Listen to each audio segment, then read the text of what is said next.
رامز كلارك. رامز كلارك شلون اوصف؟ ما اعرف يعني. رامز كلارك مقدم مطالعة، مسميه مطالعة.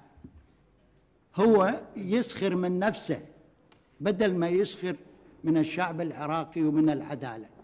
في صدر المطالعة والله المحكمة العراقية الخاصة سخرية بالعدالة، هو رجل محل سخرية. وطلعوا من القاعة، طلعوا من القاعة، طلعوا من القاعة. اوت اوت. مهيئة للنطق بقرار الحكم. قرار الحكم: قررت المحكمة الحكم على طه ياسين رمضان بالسجن مدى الحياة لارتكاب القتل العمد كجريمة ضد الإنسانية وفق المادة 12 أولاً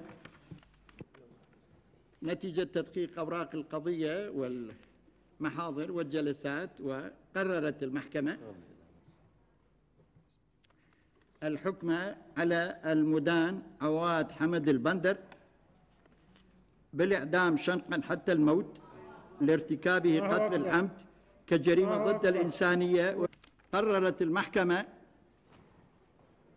الحكم على المدان صدام حسين المجيد بالإعدام شنقا حتى الموت لارتكابه قتل العمد كجريمة ضد الإنسانية وفق المادة 12 أولاً أليف بدلالة المادة.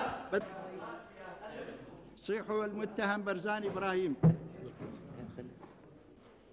قرار الحكم: قررت المحكمة الحكم على المدان برزان إبراهيم الحسن بالإعدام شنقا حتى الموت لارتكابه قتل العمد كجريمة ضد الإنسانية وفقا لأحكام المادة 12 أولاً أليف وبدلالة المادة 15 أولاً ثانياً ثالثاً رابعاً من قانون المحكمة الجنائية العراقية العليا رقم 10 لسنة 2005. رقم 10 لسنة 2005.